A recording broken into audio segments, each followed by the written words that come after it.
हम ऐसे दौर में जी रहे हैं जहां विज्ञान और धर्म को अक्सर दो बिल्कुल अलग दिशाओं में खड़ा कर दिया जाता है। कुछ लोग केवल वैज्ञानिक प्रमाणों को ही सच मानते हैं, जबकि कुछ लोग बिना समझे धार्मिक विश्वासों को पकड़े रहते हैं। लेकिन सवाल यह है कि इमाम महदी अलैहिस्सलाम के आगमन जैसी महान भविष्यवाणियों के मामले में क्या विज्ञान और प्राचीन धार्मिक किताबों के बीच कोई रहस्यमय संबंध मौजूद है? अगर इस विषय का सही ज्ञान न हो तो इंसान आसानी से भ्रमित हो सकता है और सही समय पर खुद को तैयार नहीं कर पाता। आज हम इस्लाम की रोशनी में गहराई से समझेंगे इमाम महदी अलैहिस्सलाम, विज्ञान और प्राचीन ग्रंथों का अद्भुत मेल। यह मेल हमें क्या संकेत देता है? शरीयत इस बारे में क्या बताती है, ताकि आप फितने के इस दौर में अल्लाह पर भरोसा रखकर अपना ईमान मजबूत कर सकें। चैनल को सब्सक्राइब करना न भूलें। ये मानव इतिहास उतार चढ़ाव, अमन, जंग, इंसाफ, जुल्म के एक लंबे चक्र का नाम है। कभी कभी लगता है मानो इतिहास खुद को दोहरा रहा है और इंसान वही पुरानी गलतियां फिर से कर रहा है। लेकिन एक मोमिन के लिए यह सोच पूरी तरह सही नहीं, क्योंकि अल्लाह ताला ने क़यामत तक इंसानों के लिए एक निर्धारित योजना बना रखी है और इस योजना की सबसे अहम कड़ी है आखिरी जमाना और इमाम महदी अलैहिस्सलाम का आगमन। जब हम नबी करीम सल्लल्लाहु अलैहि वसल्लम की बताई हुई आखिरी जमाने की निशानियों को देखते हैं तो एहसास होता है कि हमारी आज की दुनिया में उनमें से बहुत सी निशानियां पूरी हो चुकी हैं। यह इशारा देता है कि हम एक खास दौर में प्रवेश कर चुके हैं, वह दौर जो इमाम महदी अलैहिस्सलाम के आगमन से पहले का समय है। इस्लाम के अकीदे के मुताबिक इमाम महदी अलैहिस्सलाम का आगमन कोई कहानी या कल्पना नहीं, बल्कि एक पक्का सच है। वे अल्लाह की तरफ से भेजे गए एक ऐसे नेता होंगे जिनके जरिए दुनिया से जुल्म समाप्त होगा और इंसाफ कायम होगा। उनकी आने से पहले की निशानियां सिर्फ धार्मिक किताबों में ही नहीं, बल्कि दुनिया भर की वैज्ञानिक और सामाजिक घटनाओं में भी स्पष्ट रूप से दिखाई दे रही हैं। अब आइए देखते हैं हदीस में बताई गई कुछ महत्वपूर्ण निशानियां और उनके साथ आधुनिक विज्ञान का संबंध क्या है। पहली निशानी, फुरात नदी के सूखने पर उसके अंदर से सोने का पहाड़ निकलना।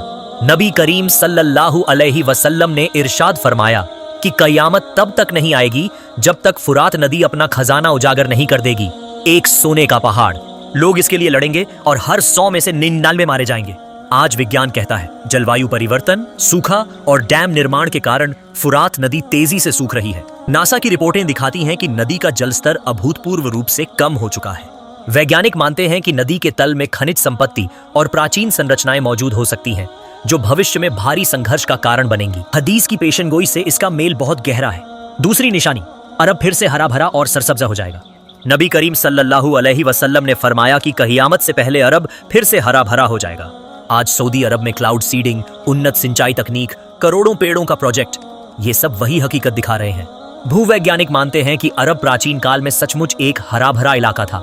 तीसरी निशानी, ज्ञान का उठ जाना और फुहश, अश्लीलता का बढ़ना। नबी करीम सल्लल्लाहु अलैहि वसल्लम ने बताया कि ज्ञान उठा लिया जाएगा, अज्ञानता फैलेगी और फहश बढ़ेगा। आज सोशल मीडिया, इंटरनेट, नैतिक पतन, पारिवारिक टूट फूट, ये सभी चीजें हदीस की सटीक ताबीर है। समाज शास्त्रियों ने भी इसे नैतिक पतन का युग कहा है। चौथी निशानी, वक्त का तेजी से गुजरना। नबी करीम सल्लल्लाहु अलैहि वसल्लम ने कहा कि वक्त तेजी से गुजरेगा। आज डिजिटल दुनिया में दूरी, समय, संचार सब बिजली की गति से चलता है। लोगों को महसूस होता है कि समय हाथ से फिसल रहा है। यह हदीस का सीधा सीधा प्रतिबिंब है। पांचवी निशानी, अल मलहमतुल कुबरा, महायुद्ध। इमाम महदी अलैहिस्सलाम के दौर में एक बड़ा युद्ध होगा। आज महाशक्तियों की तनातनी, मध्य पूर्व में तनाव, आधुनिक हथियार सब इस ओर संकेत करते हैं। छठी निशानी, काबा की तरफ बढ़ने वाली एक सेना का बायदा नामक स्थान पर धंस जाना। नबी करीम सल्लल्लाहु अलैहि वसल्लम ने बताया कि एक सेना जमीन में धंस जाएगी। यह एक खुला चमत्कार होगा जो विज्ञान की पहुंच से परे है।